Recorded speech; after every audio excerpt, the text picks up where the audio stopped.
Maraming salamat, Jolene.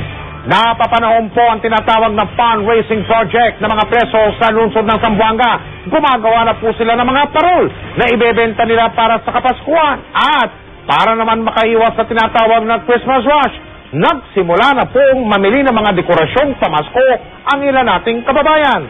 Nakatutok si Christian Safra. Sa Zamboanga City Reformatory Center, abala na ang mga inmates sa paggawa ng parol. Ibibenta nila ang mga ito sa malalaking kumpanya para sa Kapaskuhan. DJMP ang nagbibigay ng materyales. At para palakasin ang benta ng mga preso, nagrenta ang DJMP ng pwesto sa malls para i-display ang mga parol. Taon-taon nila itong ginagawa bilang bahagi ng kanilang fundraising campaign. Bahagi ng malinikom ay ilalaan sa pondo ng City Jail. Ang matitira naman ay para sa pangailangan ng mga inmates.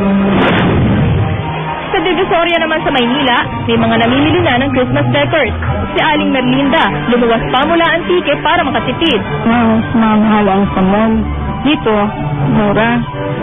I-compare yung sa mall, malaki yung diferensya. Ang Christmas tree, mabibili mula 550 hanggang 10,000 pesos.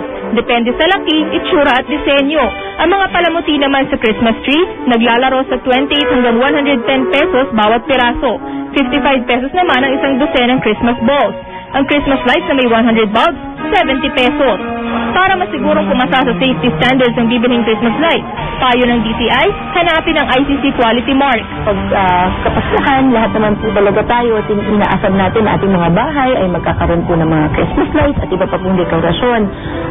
Maganda po mamili na mas maaga kasi nakikita po natin sa ating monitoring, mas mura talaga pag medyo malayo pa sa Kapaskuhan. Mas maaga silang mamili para hindi sila mahirapan kasi pag nag-rush hour, minsan nalilito na sila kung ano yung bibilihin nila. Para naman maproteksyonan ng mga mamimili, ang isang mall sa Maynila, pinaigting na ang seguridad. Nagdadagdag kami ng mga additional civilian roving guards para sila ang mag-monitor doon sa mga gumagawa na hindi maganda rito. Tricia Zafra, nakatutok 24 oras.